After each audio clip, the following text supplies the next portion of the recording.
Bismillahirrahmanirrahim. Assalamualaikum warahmatullahi wabarakatuh. Alhamdulillah wassalatu wassalamu ala Rasulillah wa ala alihi wa sahbihi wa man walah.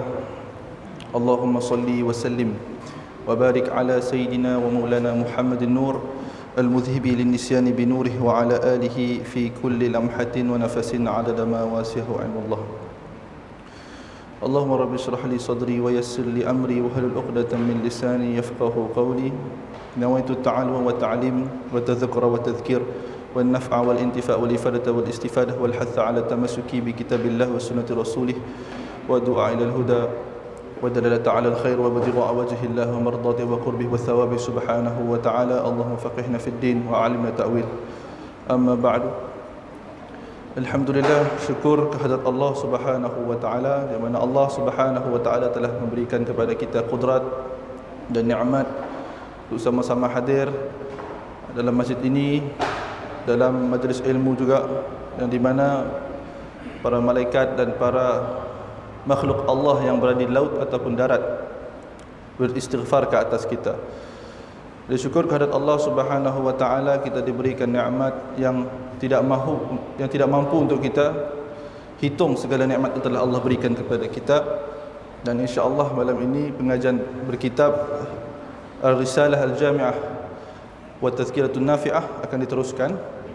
Pada minggu lalu yang kita telah baca pada bab Mubtilatus Salah, ada bab batalnya solat. Jadi kita akan ulang semula daripada awal. InsyaAllah saya akan bacakan matan Arab juga. Bismillahirrahmanirrahim. Qala musannifu rahimahullah wa nafa'ana bi ulumihi fid dharain amin.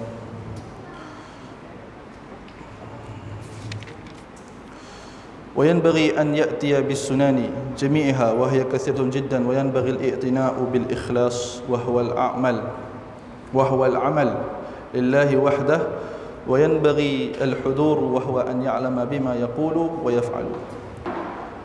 والخشوع وهو سكون الأعضاء وحضور القلب وتدبر قراءة وتفهمها فإنما يتقبل الله من الصلاة بقدر الحضور.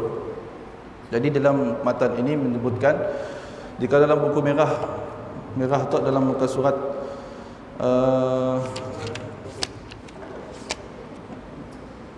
yang 13, menterjemahannya pada muka surat yang ke-15. Ini pada nombor yang terakhir, hendaklah menghadirkan hati, surat 15 terjemahannya. Wa yanbaghi, maka hendaklah, adalah kata seruan daripada penulis, hendaklah kamu mendatangkan pada solat itu dengan perkara-perkara sunat. Mendapat perkara sunat itu didatangkan semua sekali, jami'ah, keseluruhannya, daripada takbiratul ihramnya, kita lafaz Allahu Akbar dan kita angkat tangan sunat. Tapi kita boleh angkat takbir, dan daripada baca iftitahnya dan baca ta'awuznya, baca a'udzubillahi minasyaitonirrajim, sehingga membaca surahnya, kita mengambil semua sunnah-sunnah. Dan sunnah itu adalah banyak, disebutkan situ banyak. Jadi sunnah ada banyak. Wa yanbaghi itina' bil ikhlas, hendaklah kita solat itu dalam keadaan ikhlas. Ikhlas kita kepada Allah Subhanahu wa taala. Jadi untuk mencapai derajat ikhlas tu adalah satu maqam yang sangat susah untuk kita kecapi, kerana dah dinamakan insan. Bila seorang insan tu, bila dia beramal pada sesuatu, dia akan mengharapkan ganjaran. Dia adalah manusia hakikatnya. Kita bekerja, kita mengharapkan kepada ganjaran. Sama juga kita solat tu tadi, kita mengharapkan apa? Mengharapkan syurga, mengharapkan pahala. Tapi setinggi-tinggi amal, disebutkan dalam kitab-kitab tasawuf, setinggi-tinggi amal adalah kerana rasa takut kepada Allah, khauf ma'allah, khasyah. Jadi bila kita beramal kepada Allah, ikhlas tadi yang dibahagikan kepada tiga derajat. Yang pertama, ada orang beribadah kerananya mau dapat habuan dunia. Contohnya solat duha. Solat duha kita amal dijamin murah rezeki. Solat duha. Okey, baca al-waqiah. Dalam hadis sebutkan, baca al-waqiah pada asar akan dimurahkan rezeki. Jadi bila yang beramal untuk mendapatkan habuan dunia, nya dikira sebagai derajat yang ketiga. Dan derajat yang kedua itu adalah orang yang mengharapkan kepada akhirat, yakni syurga lah, mengharapkan syurga dan pahala. Makanya yang kedua, jangan solat malam, tahajud, jangan solat semua solatnya pula. Kemudian beribadat dengan sebanyak-banyaknya dengan mengharapkan syurga. Bila yang mengharapkan syurga, makanya di golongan yang kedua. Maka golongan yang pertama itulah yang paling susah kita mencapai, yang mana kita rasa tadi yang disebutkan sebagai maqam muraqabah dan maqam musyahadah. Di mana kita dah sampai satu tahap tadi, kita sentiasa merasakan tadi Allah sentiasa memerhatikan kepada kita. Seperti mana hadis menyebutkan, wa anta'budallaha ka'annaka tarah fa in lam takun tarah fa innahu yarak. Beribadahlah engkau seakan-akan engkau melihat Allah. Melihat Allah, tapi kemudiannya fa in lam takun tarah, dan jikalau engkau tidak mampu melihat Allah, maka sesungguhnya Allah itu melihat kepada engkau. Ia adalah maqamul ihsan, maqamul ihsan, dan maqam yang muraqabah dan musyahadah. Jadi bila maqam yang paling tinggi itu kita merasa takut kepada Allah. Apakah maksud dengan takut kepada Allah? Takut yakni hilangnya pandangan rahmat daripada Allah Subhanahu Wa Taala. Jadi bila kita hilang pandangan rahmat Allah, hidup kita di dunia tak akan tenang. Dia akan tenang daripada apa-apa bala bencana. Oleh kerana ialah bila mana kita beramal kerana Allah, maka kita akan mendapat iman kita, liyasdadu iman, akan ditambahkan iman saja. Sebab kita perlu beramal ikhlas. Walaupun pada awalnya amal kita si ikhlas, labas. Siapa? Beramal terus. Kata Qadiyat, meninggalkan satu amal kerana manusia, dia dah dikira syirik. Dia dah dikira syirik. Siapa yang beramal min ajlin nas, kerana manusia, maka ia adalah tadi riak atau adalah syirik. Barang siapa yang meninggalkan amal kerana manusia, maka riak. Dia dah riak dah. Walaupun dia tinggal amal. Contohnya mau solat, dan kata ada orang jadi solat, kelak orang dah aku riak. Dia pun dah dikira riak, kata Imam Fudail bin Iyad mengatakan. Imam Fudail bin Iyad disebut dalam kitab Al-Adhkar. Jadi disebut tadi man tarakal a'mal man fa'ala al-amal. Barang siapa yang buat satu amalan kemudiannya min ajlin nas, kerana manusia, maka ia adalah syirik. Syirik khafi. Apa yang ditakutkan oleh Nabi SAW ke atas umatnya. Ia adalah amalan kita tadi bila kita polah, walaupun yang si ikhlas kita polah saja.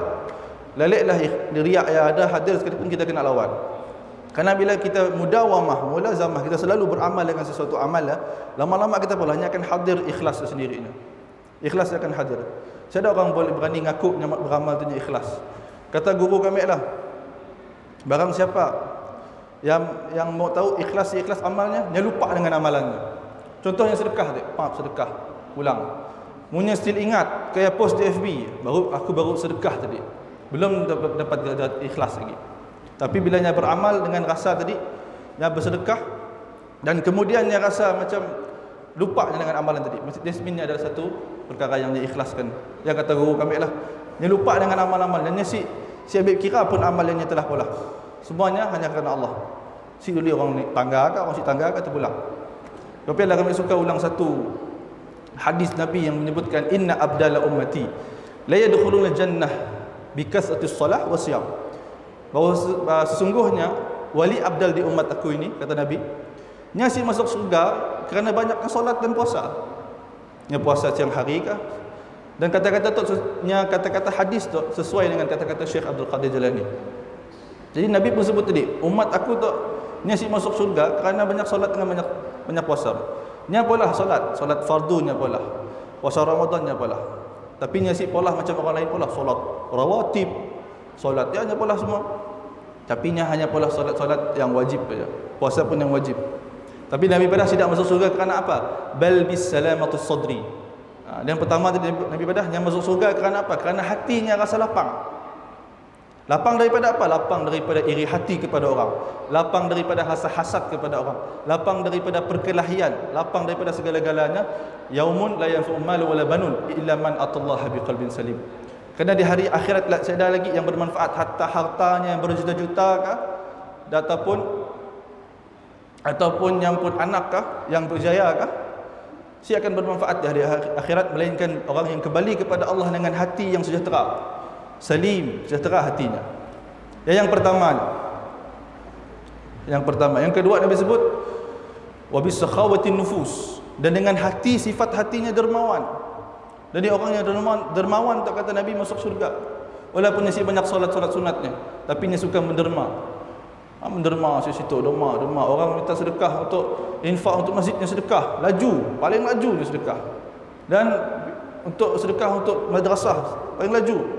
Maka ia adalah orang yang Nabi sebut sebagai sakhawatin nufus, jiwanya dermawan. Yang saya pernah fikir pun tentang apa balasannya, tapi yang ia fikirkan adalah hatinya, tabiiyahnya suka menderma. Yang ketiga kata Nabi adalah wa birahmati bikulli muslim, dan yang merahmati kepada seorang muslim. Bila rahmah tu maksudnya kita sayang, kita hormat orang. Sekiranya tua yang muda kita hormat. Kerana Nabi sebut tidak bukan daripada kalangan kami orang yang tidak menghormati orang yang lebih tua, orang yang lebih muda daripada kami ataupun orang yang lebih tua. Jadi Nabi suruh kita hormat kepada semua orang, sekiranya muda, sekiranya tua. Hormat menghormati sesama kita. Jadi bila kita hormat menghormati, Nabi pun sebut dalam hadis, la yu'minu ahadukum, si beriman, si sempurna iman kalian, hatta yuhibba li akhihi kama yuhibbu li nafsihi, sehingganya mencintai saudaranya seperti mana dia cinta dirinya sendiri. Macam ni rasa kita cinta dengan anggota badan kita. Cara kita cinta dengan badan kita tu kita sayang. Luka pun kita rawat bagus-bagus, kita angkat ubat. Walaupun dek pun kita claim insurans satu sikit jari tu dekat 50,000 kan, betul sih? Mengikut insurans kita lah ambil dengar orang dah sikit jari pun putus pun agak mahal. Tapi oleh kerana sayangnya kita dengan badan kita, nak banding dengan duit, cik memang berani kita nak potong jari kita. Cik kan berani. Jadi saya menunjukkan bila kita rahmat kepada orang, sayang kepada orang, maka kita akan mendapat masuk syurga kepada Allah Subhanahu Wa Taala. Dan bila kita beramal, sebutkan hudur qalbi. Bila kita solat tu kena hadir dalam hati kita tu hudur. Hudur tu maksudnya kita rasa kehadiran Allah Subhanahu Wa Taala. Ibarat kita khitab ma Allah, berbicara bersama dengan Allah Subhanahu Wa Taala. Dan ketahui apa yang kita sebut dan faham. Walaupun kita si faham bahasa Arab, no problem. Ada terjemahan, hafalkan. Dan hendaklah khusyuk. Khusyuk itu adalah satu benda yang nikmat yang Allah kurniakan hanya kepada orang yang Allah pilih. Khusyuk dalam solat. Dan bila kita bertanya, ramai orang tanya, ustaz macam ni mau khusyuk dalam solat. Khusyuk dalam solat tu banyak benda kita perlu pelihara. Kata para ulama, dia perlu pelihara daripada awal sebelumnya nak solat sampai akhirnya solat. Daripada bab wuduknya kena jaga. Cuma syaratnya mau dapat khusyuk solat tu cukupnya beramal dengan bidayatul hidayah, yang ada menyebutkan amalan-amalan daripada bab wuduk. Kan kita ada belajar bidayatul hidayah, boleh amal daripada dalam apa yang Imam Al-Ghazali tulis, cara untuk mendapatkan khusyuk dalam solat. Kerana khusyuk tu maksud tadi kita solat hanya Allah di hadapan kita, dan kita merasakan Allah tadi yang kita sebut Allahu Akbar. Bila kami belajar dulu guru mereka, bila kita sebut Allahu Akbar, simbolik kita angkat tu maksudnya kita melepaskan dunia. Allah kita lepaskan semua. Allahu Akbar dengan isim tafdhil mengatakan Allah yang paling besar daripada seluruh perkara-perkara dunia. Perkara masalah tu ke, masalah duit ke, apa ke, masalah kerja, ya semua hal kecil, tapi Allah yang maha besar. Jadi ya simboliknya dalam kita mengangkat takbir, kata guru kami. Yang sebutkan untuk kita supaya apa? Menghadirkan hati kita kepada Allah. Dan bila kita tadabbur Al-Quran tu, maka yang terbaik tadabbur bacaan Al-Quran. Kita walaupun kita hafal surah yang pendek-pendek, walaupun kita ulang setiap hari inna a'toina, tapi yang penting kita faham. Tapi janganlah sampai ketua inna a'toina aja. Cubalah hafal-hafal surah lain juga. Alila fi Quraisy ke, surah Al-Quraisy. Kayak tambahkan tips-tips. Banyak orang tanya kami, ustaz macam ni kita mau hafal surah-surah lain tu, start daripada surah yang paling pendek dulu. Mun kami suruh hafal daripada An-Naba, memangnya angkat tangannya, panjang gila atau angkat tangannya. Tapi kita mula menghafal daripada surah-surah yang pendek. Kita pilihlah inna a'toina, ila fi Quraisy. Jadi kita pilih hampir surah-surah yang pendek. Qul Allahu ahad. Qul Allahu ahad tu memang semua orang faham, semua orang hafal lah. Pasal kita ambil surah lain, idza jaa, surah An-Nasr, surah-surah lain kita ambil surah-surah pendek dulu, dah hafal, desmintednya dah ada berbilang-bilang. Bolehlah kita exchange dengan orang, sila exchange. Cuma kita tukar-tukar surah lah. Sini inna a'toina, rakaat pertama inna a'toina, rakaat kedua inna a'toina juga. Orang pun makmum pun boring juga. Contoh kita main di rumah, boring. Saya ada surah lain kah? Ya ajak dalam storage. Ya ajak dalam berikat abang tu, ya ajak. Jadi kita tambahkan usaha kita dalam menambah iman kita dengan kita menghafal surah. Kemudian hafal surah-surah lain, dah hafal surah-surah daripada Ad-Duha sampai An-Nas, hafal surah lain. Surah Al-Lail sampai ke atas, sampai An-Naba. Mun nak baca surah-surah panjang tu saya perlulah baca untuk dihimpun boleh. Dalam solat surah-surah panjang tu untuk dihimpun lah. Solat malam, solat sunat kah. Mun solat fardu kita baca Al-Mulk panjang gila. Panjang gila. Sebab yang paling afdal adalah imam membaca surah yang sempurna, kamil, surah yang sempurna. Lebih afdal lah. Si salah baca surah-surah panjang. Cuma yang paling afdal adalah baca surah yang pendek tapinya sempurna, habis dibaca. Fa inna ma yataqabbalu Allah min salah biqadri hudur. Dan sesungguhnya Allah menerima salat kita dengan adanya hasah hudur. Tapi kita perasan bila kita solat, tamialah kita mula berfikir tentang dunia. Tamiah juga kita berfikir. Bila kita dah habis solat, kita mesti fikir tentang dunia. Time solat je. Oleh kerana yuwaswisu fi sudurin nas. Syaitan datang ganggu kita, tiup. Tiup dah. Malam tu nak makan apa? Dahnya. Ya ajaknya pembesar dah terus fikir. Sinong tai dahnya. Sini tu. Dapur bonda, dah fikir dah. Dah fikir tentang kedai makan bila ditiup jak syaitan dalam fikirannya. Dan kemudian kita pun dah khusyuk. Tapi benda tu kita kena lawan. Sebelum solat kita kena baca ta'awuz dulu. A'udzubillahi samii'al minasyaitonir rajim. Baca, kemudian kita baca, lafazkan niat bentar, kemudian kita takbir. Khalas. Kerana dalam solat tu diharamkan riak. Jadi kerana bila kita beramal riak tu, ni takutnya jadi sia-sia. Sia-sia amal kita. Tapi mun kita tak riak tapi kita lawan, insya-Allah Allah akan hitung sebagai mujahadah dalam diri kita. Mujahadatun nafs. Ialah jihad yang sebenar kita sebenarnya, lawan dengan nafsu kita. Nafsu kita tu memang secara tabiiyah manusia tu nyamuk terkenal. Ya memang secara tabiiyahnya. Baru kita masuk mula kepada bab yubtilus salah. Okey, yubtilus salah. Jadi wa yubtilus salah al-kalam. Jadi yang membatalkan salat adalah al-kalam. Al-kalam, ini berkata-kata. Berkata-kata. Amdan walau biharfain. Amdan walau biharfain wa nasiyan in kathura wa yubtiluha amal kathir kasar khutwat. Okey, kita ambil sikit lah. Wa yubtilu salatu kalam.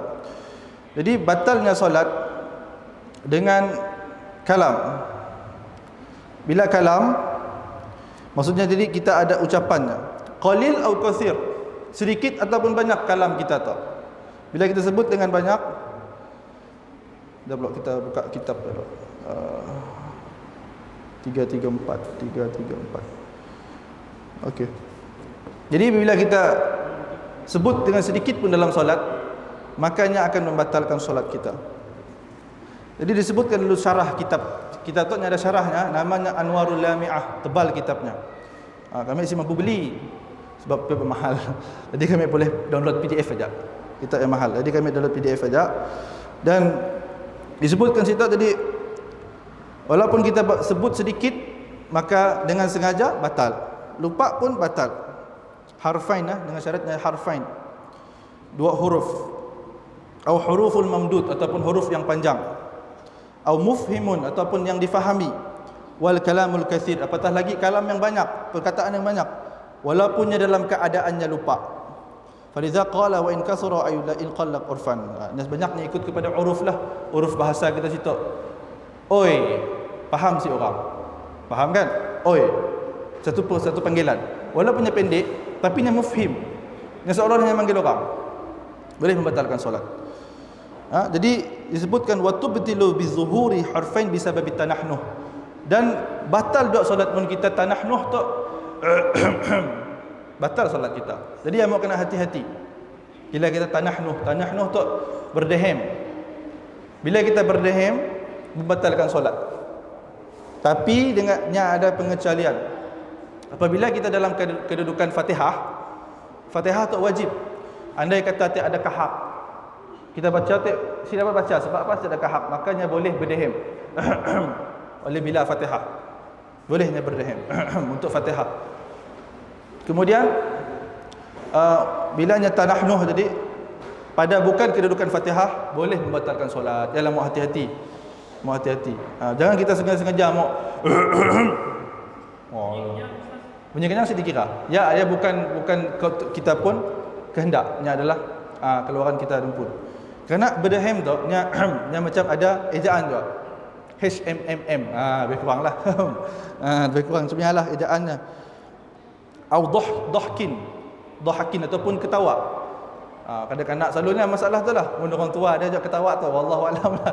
Bertetak dalam solat tu. Mun orang tua dia tetap dalam solat tu bahaya juga, boleh batalkan solat. Kan ha contohnya. Batal solat kita. Au bukain. Masalah nangis tu pun bahaya juga. Bila kita nangis dalam keadaan teresak-esak, sampai kita nangis mun ada imam nangis hanya tahan. Dia semua berbunyi. Sebab apa? Takut bila berbunyi batal solat.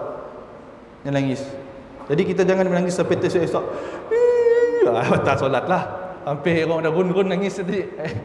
Ya, dan terus batal solatnya. Jadi mun kita baca tadi dengan menangis, makanya akan membatalkan solat. Au anin sama juga run-run lah. Anin dengan buka dah lebih kurang. Anin tu tangis teresak-esak. Au nafkhin la in laghlabuhu antanahu ta'azzur wajib qira'ah. Jadi disebutkan situ apabila tanahnuh berdehem untuk qiraatul Fatihah yang wajib, maka siapa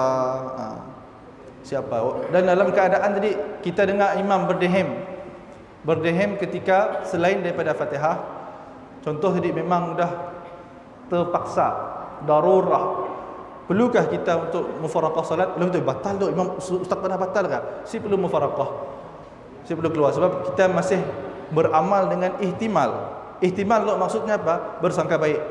Mungkin imam terlepas, mungkin imam tidak sengaja. Kita kan kadang-kadang bila automatik guru sakit kita sikit nak, bukan kita sengaja, kita sengaja kena sakit guru. Jadi kita ihtimal macamnya. Munnya sengaja tu ya. Sikit-sikit bismillah bismillahirrahmanirrahim. Malah hem. Jadi ya batal lah. Ya dan saya lagi tu main-main imam tu. Biqasdit tala'ub. Dengan niat tala'ub main, makanya akan membatalkan solat. Ya kita penting kita tahu ketika menyebut sesuatu, kalau dalam bahasa Arabnya ada sikit huruf yang membawa makna, jadinya dikira batal juga. Qi dahnya. Disebut qi aja, makanya akan membatalkan solat. Oleh kerana apa? Oleh kerana qi ada bermaksud mufhim. Yang memberi maksud tadi lindungilah sebenarnya qi. Sampailah kita perlu berhati-hati. Batuk saya dikira batuk ataupun menguap. Menguap janganlah macamnya. Ya, jangan melampau gila, cuba kontrolkan. Jadi kalau kita kenyang ataupun atau orang dapat apa kenyang tu sendawa, ya sendawa. Bila bersendawa tak usah dikira. Sebabnya bukan orang melatik bukan kita sengaja pula. Ini adalah datang daripada diri kita, datang daripada kita pun tubuh badan lah. Ini semula jadi perkara tabiiyah wadungah. Jadi contohnya, dia beri contoh itu tentang tanahnuh.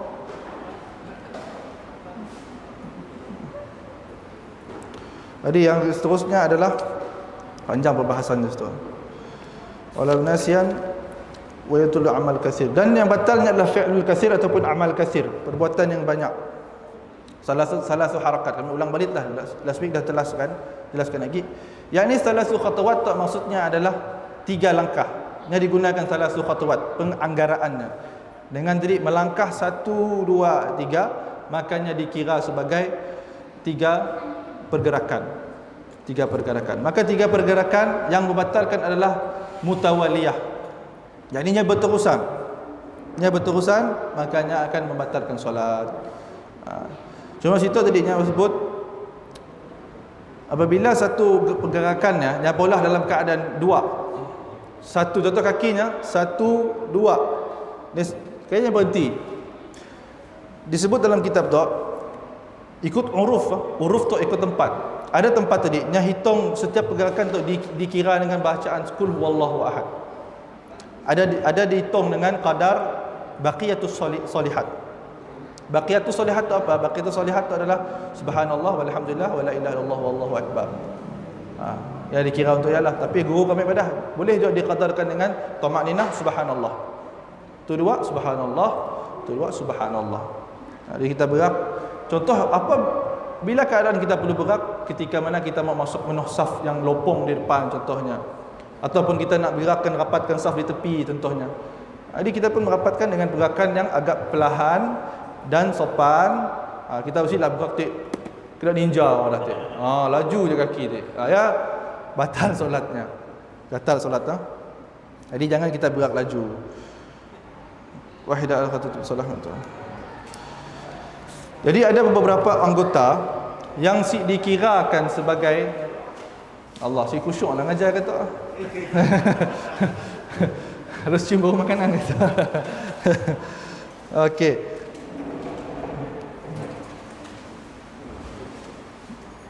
Jadi bila mana kita menggerakkan anggota badan yang khafifah, yang ringan, nya dimajmukkan, nya di apa nama? Diimpunkan dalam satu bait syair, fasyaffatun wal uzun wal lisan wal zakarun wal jafnu wal banan tahrikuhunna in tawalla wa kathur bi ghairi uzrin fi salati la yadur. Matan Arabnya lah terjemahannya. Maka tadi perkara yang tidak membatalkan solat ketika bergerak adalah yang pertama bibir, fasyaffah, bibir kita. Wal uzun, telinga. Contoh kalau dapat gerak telinga tu, ni gerak si batal solatnya. Yang ketiga lisan, lidah kita. Lidah dikira anggota yang ringan. Yang keempat, maaf cakap kita pun kemaluan. Dikira juga kemaluan di zakar disebut situ. Wal jafnun, kelopak mata kita. Dan yang keenam adalah wal bananu, jari kita. Yang anggota yang enam tu adalah anggota yang khafifah. Yang sejadinya bergerak banyak-banyak kali pun nya akan batal. Contohnya contoh kita punya nak bergerak guguk je. Jadi nya bergerak si batalkan solat. Walaupun kita tadi pakai kain pelikat saja, nya terbang bebas tadi, jadi si batalkan solat. Mun kita gerakkan pinggang buat batal. Tapi mun nak gerak nya si batal. Jafnun tu biji mata kita bergerak pun si batal. Nya dikira sebagai harakat yang khafifah, yang ringan. Tapi kita mau garuk sesuatu, kita contoh gatal belakang tu. Angkat tu dah kira satu. Garuk dengan jari. Garuk dengan jarilah satu jari, maka si dikira walaupun yang mutawaliyah, walaupun berterusan, si batal kita pun solat. Mungkin kita gerak tu. Macamnya batal solatnya. Si khusyuk. Nyaman tapi batal solatlah. Ulang balik solat je. Jadi ada sebutkan di situ. Idza kana bighairi ikhtiyar qasidatu. Jadi bila bergerak dalam keadaan bukan kita pun kemahuan, contohnya mun kita berada di negara sejuk. Negara sejuk kita Allahu Akbar. Gegar badan kita kan. Jadi bila gegar harakat yang besar tu, pergerakan yang besar tu gegar kerana sejuk, bukan kita mahu tapi dia sejuk. Tu pengalaman tu kami pernah rasa di Yaman lah waktu subuh. Mau solat subuh. Bila solat subuh di Yaman airnya nang sejuk lah. Bila mau ambil uduk kami orang kan silakan dulu. Sebab sejuk gila. Rasa kena ais nang sejuk. Kita angkat di tangan akan rasa kena tajam airnya. Jadi kami orang pun akan ambil wuduk yang sekadar kaedahnya bighairi isbagh. Bighairi isbagh tu maksudnya kami orang ambil sekadar yang wajib saja. Kami orang sipalah benda kumur-kumur semua, kami akan ambil yang wajib saja. Muka, tangan, yang pun si gosok habis. Cukup syarat saja. Sebab sejuk gila. Kemudian orang akan pakai baju jubah, pakai jaket apa semua, ridak tutup habis, solat tu memang bergegar. Bismillahirrahmanirrahim. Memang bergegar, sejuk. Memang saya buka kipas pun, saya buka aircon tapi dah sejuk dah. Dalam pun keadaan suhunya dalam 3 ke 4 Celsius. So sejuk, memang sejuk. 3-4 Celsius. Yang saya bestnya sejuk di sini yang sejuk kering. Bila saya pakai lotion kulit kita pecah. Bila pecah tu dah sakit kan. Yang selalu pecah di kiri situ. Jadi kena pakai lotion selalu lah. Kena pakai lotion, pakai sarung tangan untuk elakkan kulit pecah. Dia pengalaman lah. Bila solat tu kita bergerak limpun, sejuk gila. Jadi bila kita bergerak limpun, bukan kerana kita mahu tapi kerana cuaca yang sejuk, maka si dikira batal solat kita.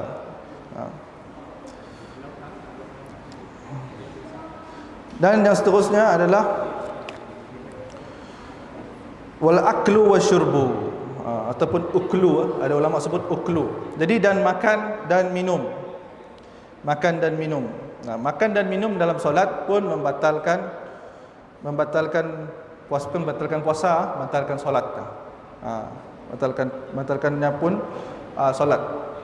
Jadi bila kita makan tu, idza kana kathiran yubtilu mutlaqan. Bila kita makan tu banyak. Contohnya kita tengah solat, ada orang sumbat gula batu. Banyakkah? Batal solat tu. Banyak gula batu. Sawa'un akana sahwan aw amdan. Sama adanya dalam keadaan lupa ataupun sengaja, batal. Yang sengaja akan nyata makan, batal solatnya. Idza kana qalilan la yubtilu. Walau punya sedikit tidak membatalkan wuduk, melainkan yang sengaja. Contoh tadi yang ambil apa nak kecil sebutir nasi lah. Yang ambil sebutir nasi masuk ke mulut sengaja, batal. Tapi andai kata lekat kita makan, ada tinggal butir-butir kecil. Yang disebutkan dengan kecil tu, kalau dalam kitab tu yang disebutkan dikira-kirakan dengan simsimah. Simsimah tu macam biji-bijan. Kecil lah, biji-bijan kecil kan. Ataupun simsimatain, 2 biji-bijan. Yang qadarnya kecil lah. Kecil untuk kita tadi. Contoh bila kita makan tu, kan ada sisa-sisa makanan dalam mulut kita kan. Sampai disunahkan untuk berkumur untuk hilangkan. Tapi bila kita dah kumur tu, tangan ada juga nak melekat tepi tu. Ai, ada juanya tu dalam solat. Kita pun alhamdulillah. Mulut-mulut tak malahnya nolak. Kata bila mana kita dah tahu sini tujuannya, bagi jumpa dah tu. Andai kata kita tertelan dalam keadaan yang sedikit tadi, si batal solat. Tapi mungkin kita dah tahu, adanya situ. Telan. Kita dah tahu, kita sengaja telannya, maka ya batal. Sengaja kita telannya. Jadi bila kita jumpanya, mungkin kita dapat buang. Mungkin kita dah cari tak si jumpa. Khusyuk tak ke cari ya tak. Si alusi khusyuk solat dah. Jadi ya bahayanya bila kita lekat makan. Lekat makan tu dapat relak dulu kumur, biar make sure tak mulut kita suci daripada sisa-sisa makanan tu. Boleh. Dalam solat boleh meludah. At least tadi lah gunanya ridak. Dan guru mengajar bila ada ridak, contoh ada sisa makanan, ambil ridak. Buang ke ridak. Buang ke ridak. Yalah kegunaan ridak tu. Orang Arab selalu bila sebenarnya ada kahak apa semua kan, kita nak meludah kan. Mudah depannya. Saya dah kita meludah. Jadi yang akan gunakan ridak. Dah. Kayak cuci lah, jangan pakai gigi. Tak pakai gigi. Bok kesan dek bok. Buang kahak dek. Tunjukkan orang gigi. Keras. Keras kayak. Jadi jangan di show lah. Dah kita apa nama? Banyak kegunaan ridak tu sebenarnya. Bila kita di negara padang pasir, banyak kegunaannya. Walaupun situ tadi kegunaannya hanya untuk fashion, tapi banyak kegunaan dalam solat. Contoh boleh jadikan sejadah, boleh jadikan tempat untuk kita lap hingus ke apa ke ataupun kahak dan sebagainya. Ketika sejuk dapat jadi tutup palak. Jadi ridak tu memang kegunaan yang sangat bergunalah di negara-negara Arab. Memang sangat berguna. Cuma di situ jelah macam kita pakai situ fashion je. Fashion je. Tapi ikut sunnah lah, Nabi pernah pakai ridak. Jadi kita pakai. Jadi ridak tu banyak kegunaan, sangat banyak kegunaan. Dalam solat lah terutamanya. Dalam solat ada orang kadibah, ada orang di atas tu. Mungkin kita rasa di atas tu nyasib mengganggu kita, letak di bahu. Munasa mengganggu kita tertibah. Sebab bila kita macam ada apa-apa kan makanan ke dapat kita letak di ridak supaya kotor di baju. Sebab sayang baju dikotorkan. Ada setengah ulama menghukumkan makruh kita mengotorkan pakaian untuk solat. Kita mengotorkan dengan benda-benda acak elio, hingus ke. Tapi mudah darurat gini gaya kan. Tiba-tiba hingus keluar tu. Biar ajak lah. Leleh-leleh. Semua lap tu, semua kotor baju tu. Yalah gunanya baju tu lap je lah. Dah darurat kan. Ataupun pakai ridak, lap. Jangan dibiar je lah. Kotor. Kita tu Islam tu tahir, bersifat suci ya. Yang suci. Jadi kita sentiasa menjagakan kesucian kita. Jadi dah selesai tadi bab makan dan sama juga minum. Sebelum tu pernah berlaku persoalan orang. Ustaz, kami dekat minum air sirap. Kami solat, batal di solat kami. Yang mana mulutnya rasa manis. Sampailah bila kita lekat minum air manis, kita at least berkumur ataupun minum air suam lah ataupun air sejuk untuk menetralkan mulut kita. Sebab takut kelak bila mana kita mengumpul air elio kita jadi manis. Bila zat daripada air ya kita dapat rasa, makanya boleh membatalkan solat. Kita boleh rasa. Kita tak main-main kumpul elio. Telan. Rasa air teh tarik tu adanya. Rasa teh tarik tu adanya. Dah kira batal. Sebab apa? Ni ada dikira niat yang mau minum. Minum karenanya amdan, ta'ammud. Ta'ammudan, yang sengaja. Bila yang sengaja dalam bentuk macam ni, makanya akan membatalkan solatnya. Ya, kita mau hati-hati ketika makan dan minumlah. Seterusnya adalah wan kisyafu aurah. Wan kisyafu aurah tu tersingkapnya aurat. Taklah selalu berlaku dalam masjid. Si kira seni-seni. Sitok silah, sitok semua bagus. Alhamdulillah. Di masjid-masjid lain kami jumpa banyak berlaku inkisyaful aurah tu. Contoh apa? Ketikanya rukuk, Allahu akbar, nampak dia pun nampak dia pun belakang. Nampak dia pun spindle, yang pun belakang, dan yang pun bahagian apa orang kata ya? Lurah punggung. Nampak. So, batal solatnya. Kita yang nanggap pun sit khusyuk. Astaghfirullahalazim. Aurat. Jadi kita sit khusyuk juga. Jadi ya, kita perlu didik. Pakaian ketika solat tu kena labuh. Siapa dah labuh gila. T-shirt pun labuh pergi ke lutut dia over gila. Labuh sedikit lah. Labuh tu at least boleh menutup kita pun aurat. Pakai baju yang labuh. Dan kita tahulah biar-biar kena tok yang suka pakai baju fit, slim fit semua, t-shirt lah bukan jubah. Yang baju t-shirt fit tu. Sebab baju t-shirt fit tu nya jadi kekurangan bila mana kita solat. Bila kita solat kelaknya akan menyingkapkan aurat kita. Menyingkapkan aurat, maka orang lain anggap batal lah solatnya. Batal. Jadi inkisyaful aurat tu kena jaga. Inkisyaful aurah. Illam tastur halan, bilanya si tutup dengan terus secara terus nyampun keadaan aurat yang tersingkap tadi, maka batal solatnya. Batal solatnya. Oleh kerana contoh jadi nyata tu cerita orang pakai kain pelikat lah. Andai kata tiba-tiba angin dia terangkat yang pun kain pelikat dia. Sok nampak dia. Nampak leloinya. Dia nampak dia munya si tutup terus, maka batal solatnya. Dia kena zap terus tutup. Nya si boleh dibiarnya. Wih, dah manja angin tu ada. Dibiarnya je. Oi, feel biar ajak tu.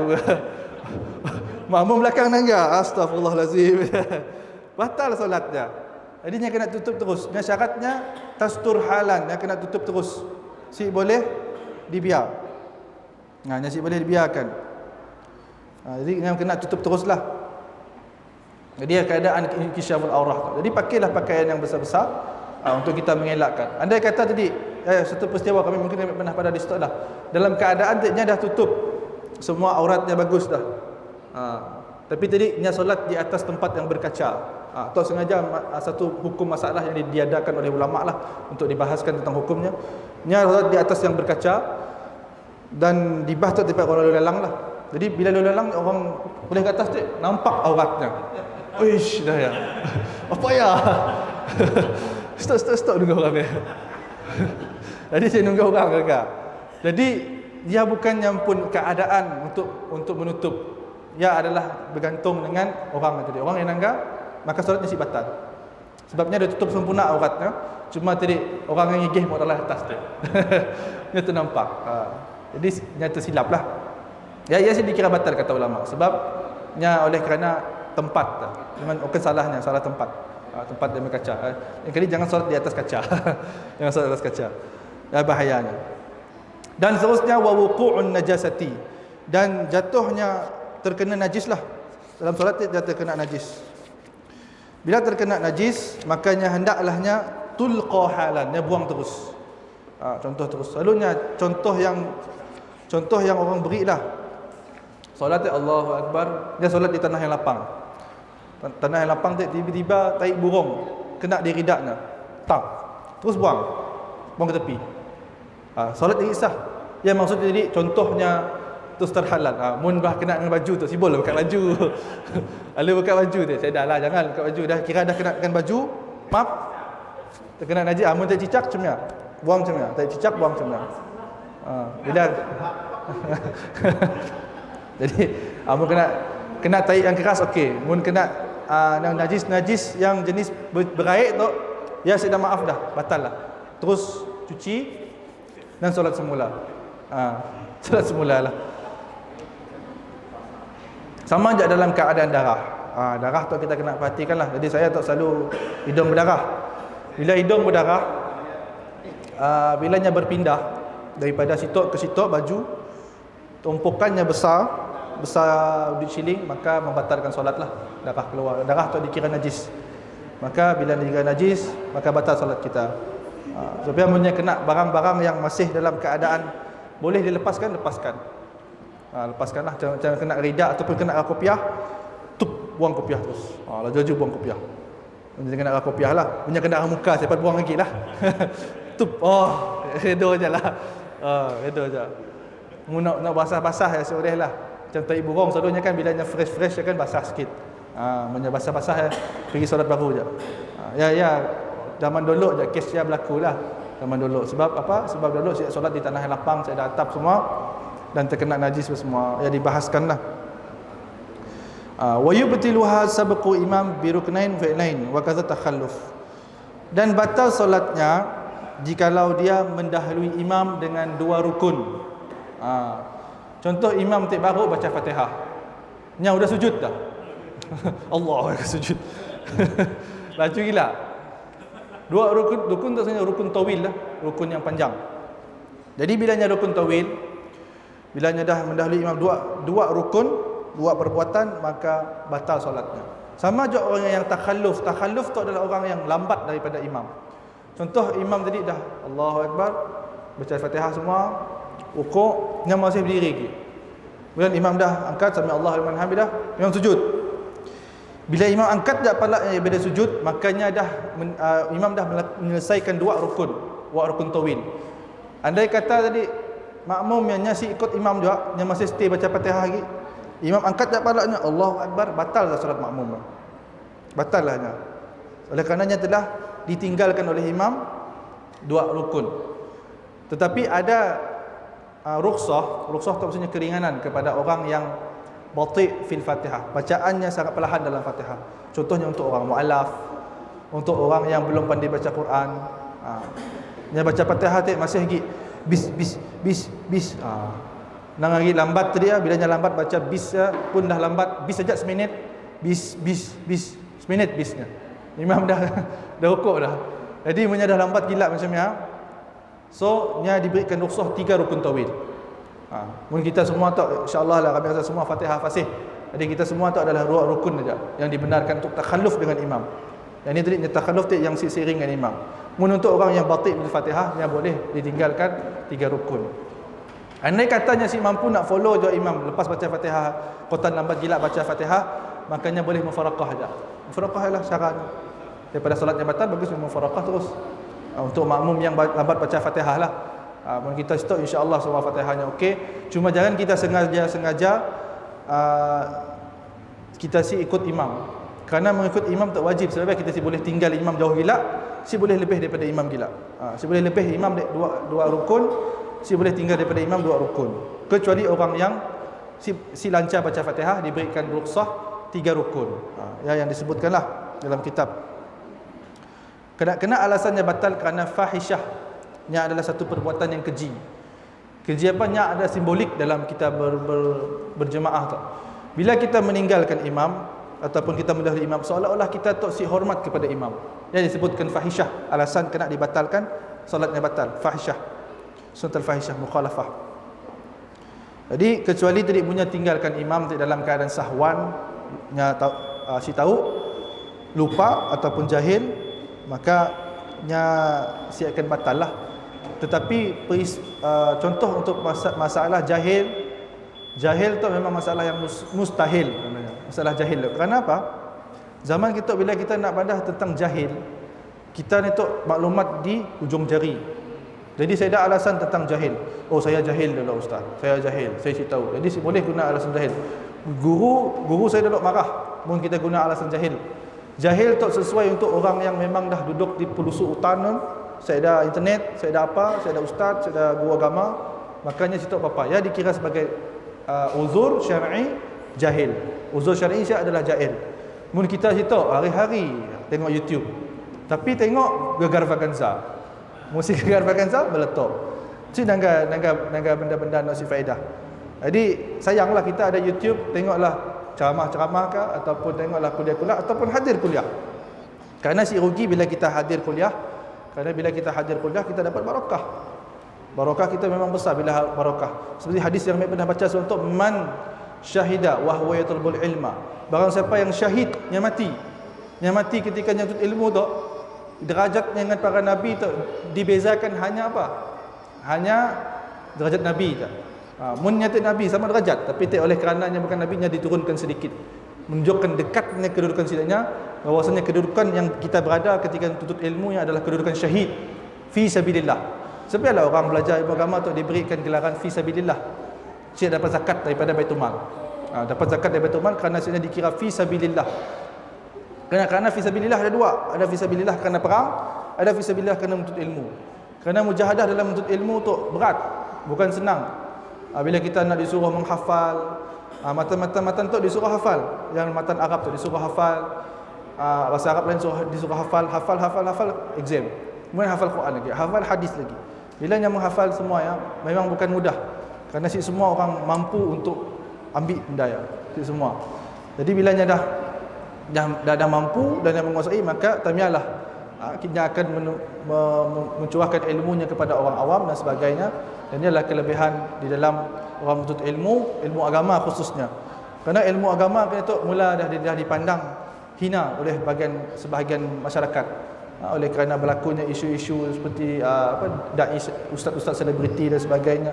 Tapi sebenarnya kita patut muliakan orang yang belajar ilmu agama tu, kerana sebenarnya adalah tiang bagi umat Islam. Sebenarnya yang mengembangkan masyarakat sedar lain lagi. Kerana mungkin kita nak harapkan pada orang jahil, seperti mana hadis Nabi sebut, sesungguhnya Allah yantazi'ul ilma. Allah mencabut ilmu tu dengan apa? Dengan mematikan para ulama. Mematikan para ulama. Waktu kami di Yaman, betapa sedihnya kami orang 3 orang ulama paling alim meninggal dalam satu waktu yang sangat dekat. Yang pertama Habib Salim Asy-Syatiri, Sultanul Ulama, seorang yang alim. Dia adalah mudir di Rubat Tarim, meninggal. Kaitik Habib Abdullah bin Syihab meninggal. Kemudian mufti di Tarim, Habib Ali bin Syekh bin Salim, Habib Ali Mufti, abang kepada Habib Umar, meninggal. Orang sangat alim, orang yang hebat, meninggal pada waktu dekat. Disialah kebenaran kata-kata Nabi tadi, sesungguhnya Allah mencabut ilmu tu dengan cabutnya jiwa para ulama. Roh-roh para ulama dicabut, sehinggalah pada satu waktu pula manusia akan memilih pemimpinnya orang daripada golongan orang-orang jahil. Maka lihatlah, manusia akan binasa kerana pemilihan atas orang jahil. Ya yang berlaku pada akhir zaman tu. Jadi ialah kita kena pegang. Belum kita ada anak, hantarkan anak belajar agama, seharusnya tuntut ilmu agama, jadi orang yang alim alimah, hafal Al-Quran, supaya lindung diri sebenarnya daripada ancaman-ancaman itu. Jadi insya-Allah cukup sekadar ajak, kita akan sambung. Sebenarnya ada lagi, insya-Allah kita akan sambung minggu depan lah. Yang baik datang daripada Allah Subhanahu Wa Taala, yang buruk datang daripada diri saya sendiri. Maaf kalau tersilap kata, terkurang ajar sedikit bahasa. Jadi insya-Allah, wabillahi taufiq wal hidayah, wassalamualaikum warahmatullahi taala wabarakatuh, wal afu minkum.